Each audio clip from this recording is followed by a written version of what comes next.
Aí, agora tá gravando. E quando a gente fala de furacão, gente, você sabe o que vem a ser um furacão? Ou melhor, não vou falar apenas do furacão. Quando a gente fala de furacão, eu também falo de tufão. Você sabe por quê? Porque furacão e tufão são praticamente a mesma coisa. Você sabe o que é um furacão e um tufão? São chuvas e ventos muito fortes. Furacão e tufão são chuvas e ventos muito fortes, que podem durar dias ou até mesmo durar semanas. São chuvas e ventos muito fortes que podem durar dias ou até mesmo semanas. E como que é formado um furacão e um tufão? Pessoal, furacão e tufão podem ser formados de duas maneiras. Ou eles são formados com o encontro de duas grandes massas de ar sobre o oceano, que têm características bem diferentes, e aí o movimento de rotação da Terra faz essas massas de ar girarem, provocando chuvas e ventos muito fortes, ou processo de evaporação das águas do oceano, formando uma grande cortina de umidade sobre aquele oceano, e o movimento de rotação da Terra faz essa grande cortina de umidade girar, provocando também chuvas e ventos muito fortes. Então, se eles são a mesma coisa, chuvas e ventos muito fortes formadas sobre o oceano pelo encontro de diferentes massas de ar sobre o oceano, ou uma cortina de umidade e a rotação faz essas massas girarem, se furacão e tufão são a mesma coisa, por que furacão e tufão têm nomes que são diferentes? Porque o furacão é formado pelo Oceano Atlântico, sobre o Oceano Atlântico. E o tufão, por sua vez, ele é formado sobre o Oceano Pacífico. Furacão e tufão são a mesma coisa, só que o furacão é formado sobre o Oceano Atlântico, enquanto que o tufão é formado sobre o Oceano Pacífico. E detalhe, o furacão, igual esse que vocês estão vendo aí, que é o furacão Katrina, vocês vão perceber que o furacão ele é mais intenso que o tufão, tá? Professor, mas por que o furacão ele é mais intenso que o tufão? Professor, afinal de contas, explica isso melhor.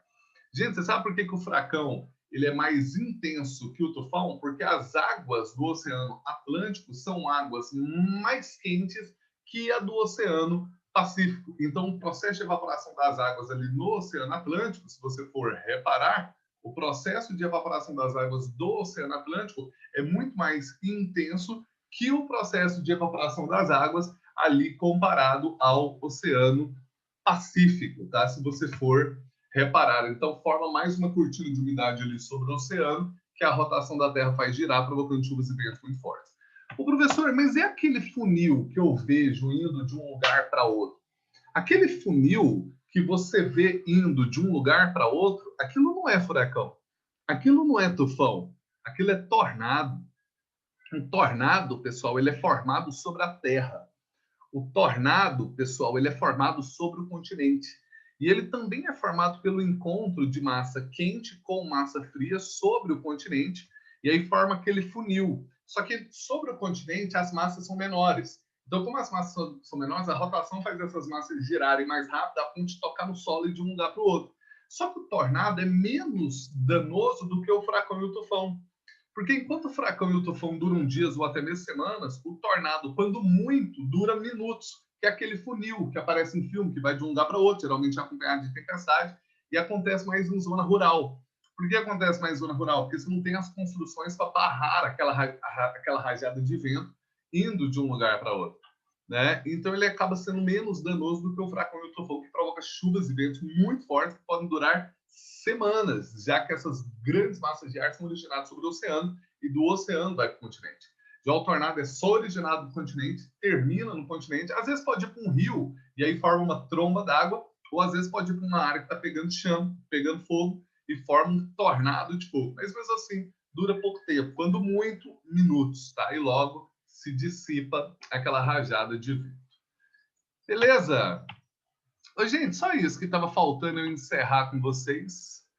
Acabou o assunto de climatologia. Vou ver se eu mando para vocês umas listas aí para subir aí para o site de vocês, para a plataforma de vocês. Vou mandar hoje, tá? Vou mandar hoje. Você pode conferir já amanhã. Vou mandar hoje aí uns slides. Vou mandar hoje aí para vocês umas listas para subir para as plataformas. Vou mandar também algumas aulas aí que está para trás aí que eu não mandei. Hoje vou dar uma atualizada legal nisso aí. Fechou? Ô, galera, beleza. Então agora me ajuda aqui. Vamos lá. Me ajuda aqui. Me ajuda aqui com um negócio. Eu estou com a frente de geofísica e de geoeconômica e humana, né? Tá bom. De geofísica, nós já estudamos vegetação mundial, já estudamos vegetação brasileira, já estudamos hidrografia, já estudamos climatologia. Isso de geofísica. Certo? Beleza? Manda um ok aí para mim. Já estudamos vegetação mundial, vegetação brasileira, hidrografia e climatologia de geofísica. Tá. De geoeconômica. De geoeconômica nós já estudamos. Vamos pensar aqui o que nós já estudamos de geoeconômica? Indústria mundial em Brasil. Tem um camaleão. Ele é vários azul, ó. Aqui é um azul, aqui é outro azul. Bica direito, você vê aí. Aqui tá vendo que é uma cor, aqui é outro. Aqui nesse canto aqui é um, aqui é outro. Bica ali. Túlio, seu áudio tá ligado, Túlio. Eu tô vendo onde que é para clicar aí, num lado, do outro lado aí. Eu ouvi tudo que tinha que clicar aí, Túlio. Todo mundo ouviu aí que tinha que clicar não sei onde, ali, clicar ali, tava azul aqui, tava verde ali, não sei o que mais aqui, não sei o que mais ali. Eu ouvi tudo, hein, Túlio? Beleza, beleza, beleza. Então, Yuri, vamos lá.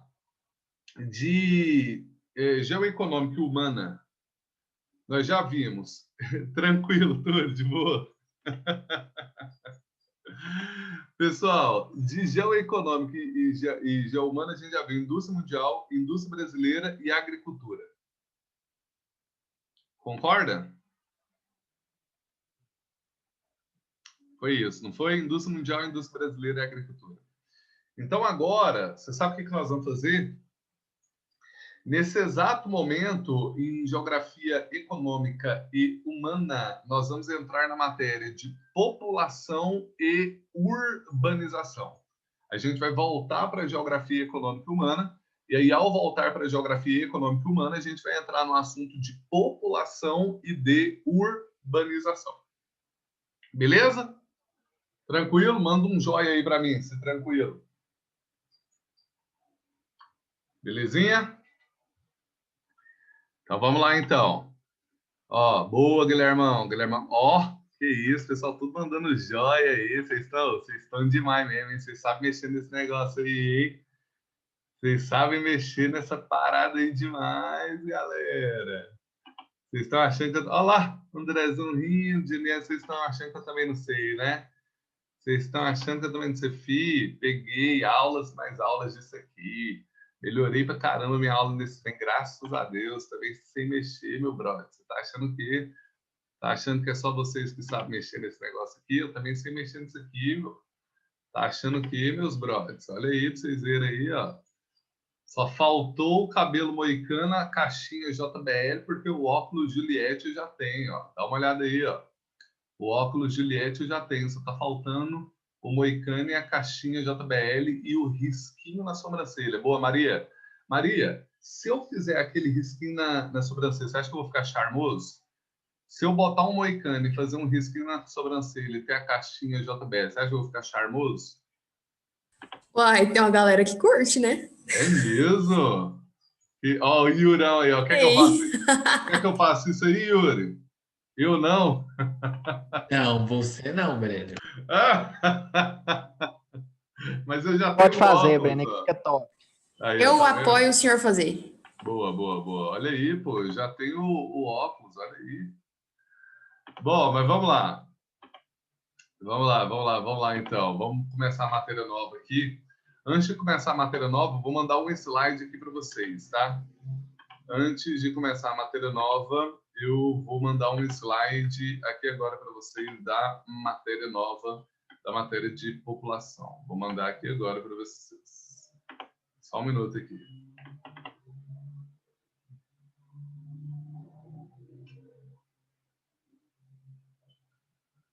Antes de começar a matéria nova, deixa eu só mandar um slide para vocês, população, aqui. Que é o slide que eu vou me basear. Que é o slide que eu vou me basear.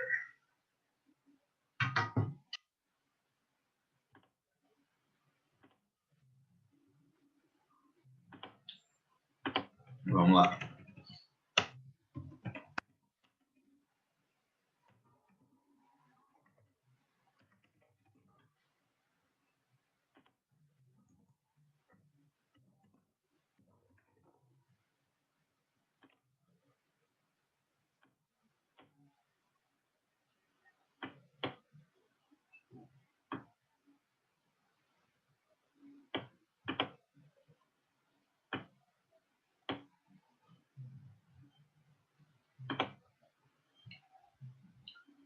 Um minutinho aqui, galera.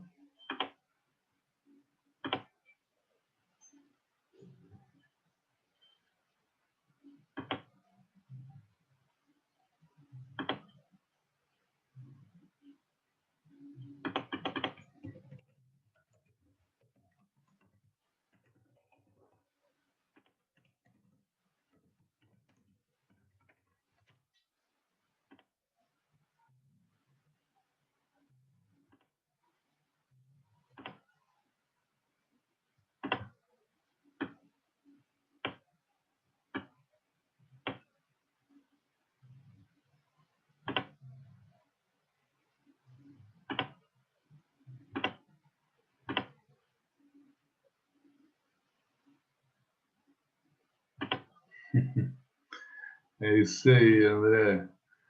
Cadê aqui? Cadê aqui? Acho que aqui, tá. Achei.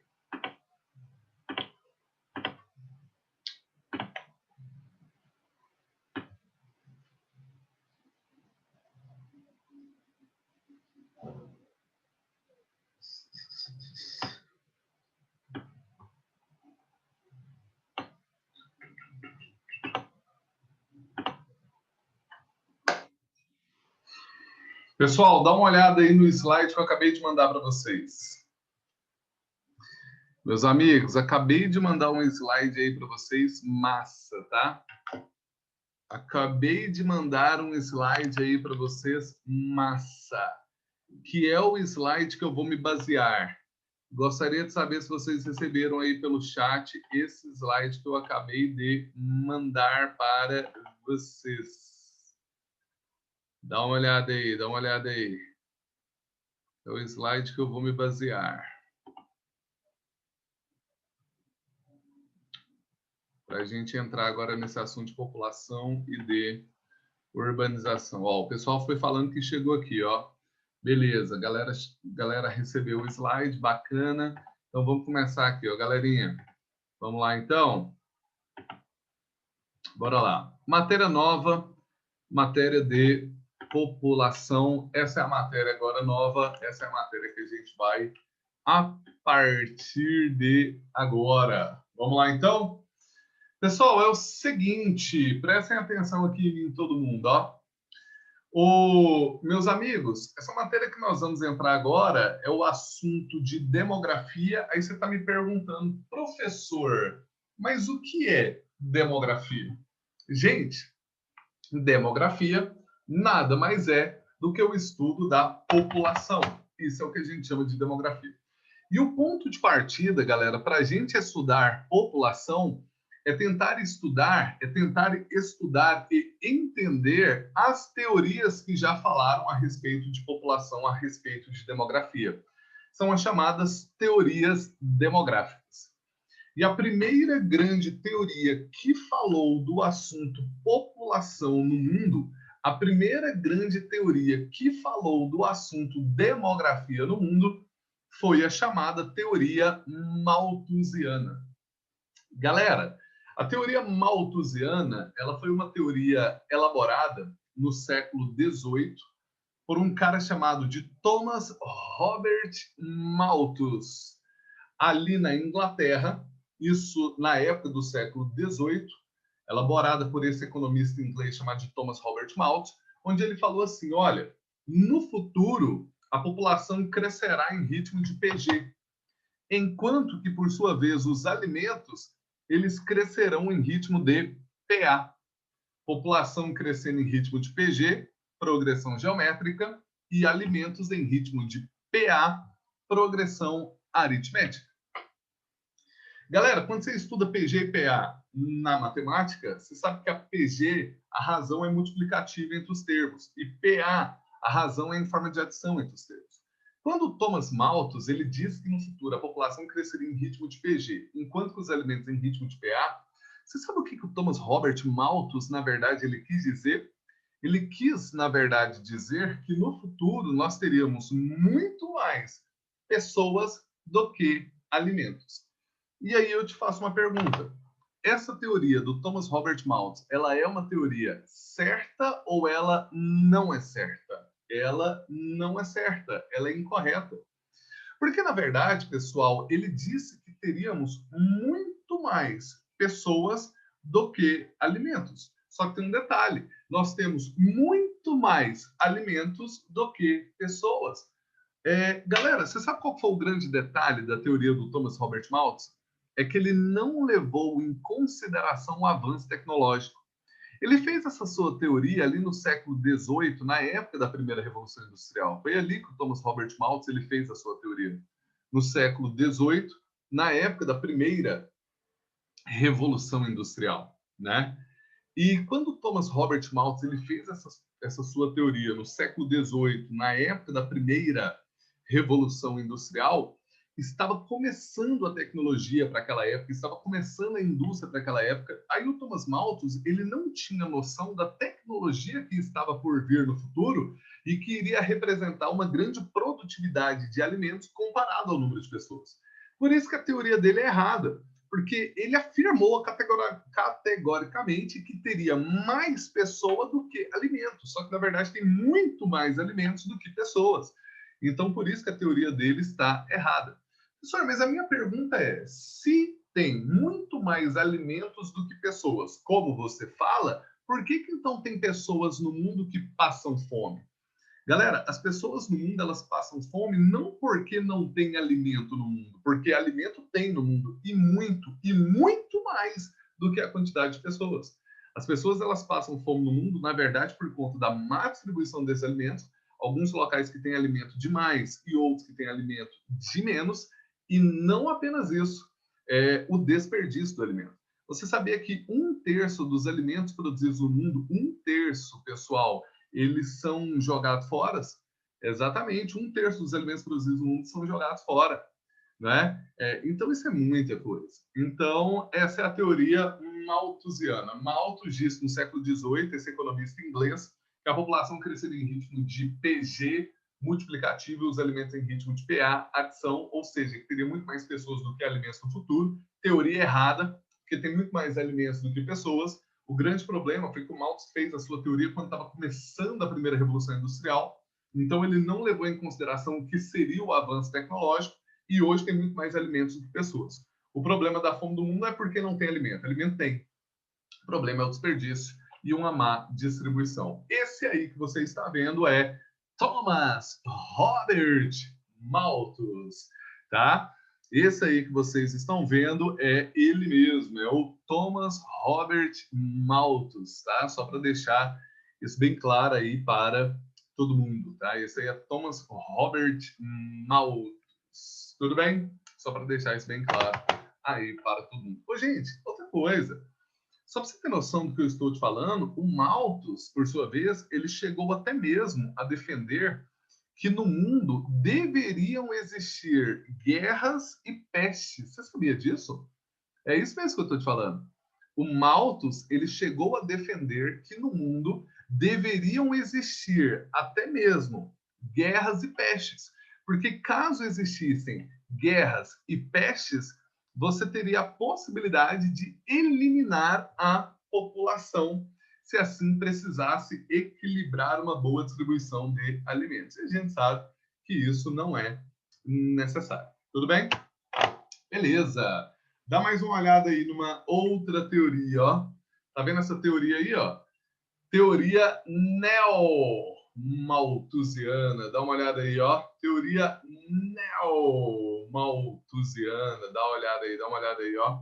Pessoal, a teoria neo-malthusiana, ela fala assim, olha, a superpopulação é responsável pelos problemas sociais. Portanto, se você conter o ritmo de crescimento dessa superpopulação, você vai conter os problemas sociais. A teoria neo-malthusiana, ela era incomodada de ter uma superpopulação. A teoria neo-malthusiana, ela sempre entendeu assim, gente, se a gente tem uma população que cresce demais, o problema social vai crescer demais. Para você ter um bom equilíbrio aí do mundo, é necessário você conter o ritmo de crescimento da população para conter o problema social. Você sabe qual foi a palavra-chave da teoria neo-malthusiana? Planejamento familiar. A teoria neo-malthusiana, ela sempre entendeu que a partir de um bom planejamento familiar, você conteria o ritmo de crescimento da população. Agora, essa teoria ela é questionável em algumas situações. Ela não é errada, até porque tem países que inclusive a adotam, mas ela não é a mais aceita de todas as teorias. Porque essa teoria, ela quer dizer que quando você tem um país que tem um ritmo de crescimento baixo, necessariamente você terá pouco problema. Será mesmo que é assim? Será que, ao mesmo tempo que você tem um ritmo de crescimento baixo da população, não é necessário que aquele país seja acompanhado de políticas públicas adequadas com o objetivo de diminuir os problemas sociais? Então, assim, essa teoria não é errada, até porque tem muitos seguidores dessa teoria, tem países que a adotam até hoje, mas ela não é a mais aceita de todas. Vocês vão ver que eu vou falar uma que ela é muito mais lógica que essa. Mas assim, resumindo, a teoria neo-malthusiana, ela falava que a superpopulação é responsável pelos problemas. E se você quer tirar os problemas de um país, basta você reduzir o ritmo de crescimento da população. Basta você fazer planejamento familiar. O Brasil mesmo já adotou a teoria neo-malthusiana. Quando o Brasil deixou de ser rural e passou a ser urbano, ali naquela transição dos anos 60 para os anos 70 do século 20, a gente deixou de ser rural e passamos a ser urbano, não dava mais para a gente ter a mesma quantidade de filhos que antes nós tínhamos no campo, agora nas cidades. Não dava mais. Então, vou repetir. Quando o Brasil deixou de ser rural e passou a ser urbano, não dava mais para a gente continuar tendo a mesma quantidade de filhos que antes a gente tinha no campo, agora na cidade. Porque no campo o filho era visto como mão de obra. Só que na cidade você tem muito mais concorrência, a vida é muito mais acelerada, é muito mais cara. Então não dá mais para você continuar tendo 10, 12, 15 filhos. Então o Brasil nos anos 60 e 70 fez um grande programa de planejamento familiar no nosso território para tentar reduzir o ritmo de crescimento da população e reduzir o problema social. Quer ver um país que adota a teoria neo-malthusiana até hoje por meio de um programa de planejamento familiar forçado? A China. A China, em 78, sob o governo do Deng Xiaoping, adotou a política do filho único para reduzir de maneira forçada o número de pessoas ali no país, né, o ritmo de crescimento do país, o número de filhos por casal, na tentativa de diminuir o problema social. Um planejamento familiar forçado, seguindo a ideia da teoria neo-malthusiana, que caso você reduzisse essa quantidade de pessoas, caso você reduzisse esse número de filhos por casal, você então reduziria o problema social. A China fez isso, repito, com essa política chamada de política do filho único. Repito, tá? Uma política de planejamento familiar forçado, adotando a teoria neo-malthusiana. Belezinha? Vamos ver mais uma aqui, ó. Teoria eco-malthusiana. Pessoal, a teoria eco-malthusiana é muito parecida com a teoria neo-malthusiana. A teoria eco-malthusiana, ela fala assim, olha, a superpopulação é responsável pelo problema ambiental. Então, se você reduzir o ritmo de crescimento da superpopulação, você também vai reduzir o problema ambiental. Ou seja, a teoria eco-malthusiana muito parecida com a teoria neo-malthusiana. Só que ao invés de falar de problema social, você fala de problema ambiental. Então, enquanto que a teoria neomalthusiana ela fala para reduzir o ritmo de crescimento da população, para reduzir o problema social, a ecomalthusiana fala reduzir o ritmo de crescimento da população para reduzir o problema ambiental. Agora, será mesmo que só reduzindo o ritmo de crescimento de uma população você reduz o problema ambiental? A pergunta que fica é, será mesmo? Não é necessário nenhum outro tipo de programa naquele país, naquela população, como, de repente, uma educação ambiental? Essa é a dúvida que fica. Certamente é necessário que tenha também uma educação ambiental, outros programas mais visando essa redução de problemas ambientais. Agora, pessoal, eu vou falar para vocês aquela teoria que, sem dúvida nenhuma, é considerada a teoria mais correta de todas. Moçada, você sabe qual que é a teoria que, sem dúvida nenhuma, é considerada a teoria mais correta de todas? É a chamada teoria reformista ou também chamada de marxista. Essa teoria reformista ou também chamada de marxista é, sem dúvida nenhuma, a teoria considerada a mais correta de todas. Ô, professor, mas vem cá, o que essa teoria reformista ou marxista ela fala, afinal de contas? Você sabe o que a teoria reformista ou marxista ela fala? E é considerada a teoria para estudar população a mais correta de todas? Ela fala assim, olha, a população ela não é causa para uma falta de alimentos igual a teoria malthusiana. A população ela não é causa para problemas sociais diversos igual na teoria neo-malthusiana. A população não é causa para problemas ambientais diversos, como na teoria eco-malthusiana, mas a população ela é consequência da condição socioeconômica de um lugar. Ou seja, se o país é pobre, muitos filhos. Se o país é rico, poucos filhos. Repito, a população é consequência da condição socioeconômica de um lugar. Se o país for pobre, muitos filhos. Se o país for rico, poucos filhos. Ponto final.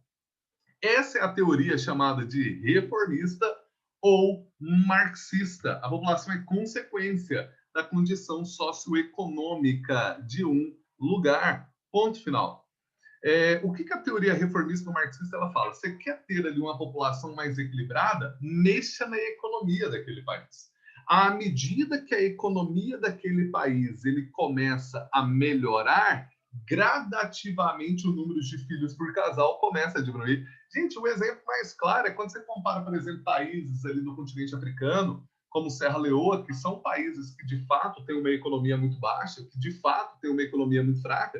Você vai ver que nesses países você tem a presença, de fato, de muitos filhos ali por casal. Porque são países mais rurais, são países mais pobres, não tem acesso a método contraceptivo, não tem concepção de planejamento familiar, mulher não é tão ativa no mercado de trabalho, se prende a funções do lar.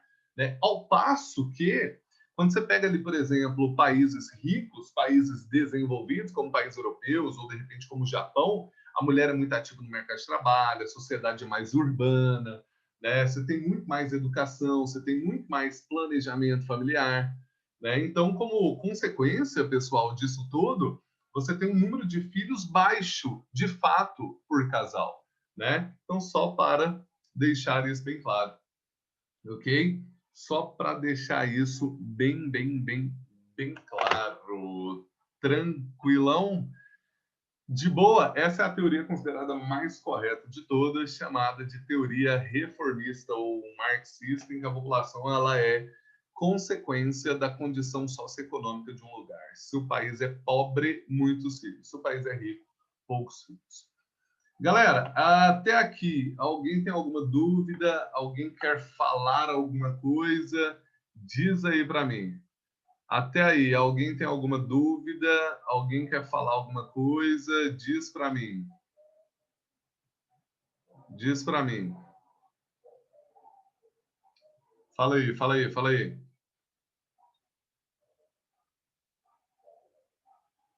De buena?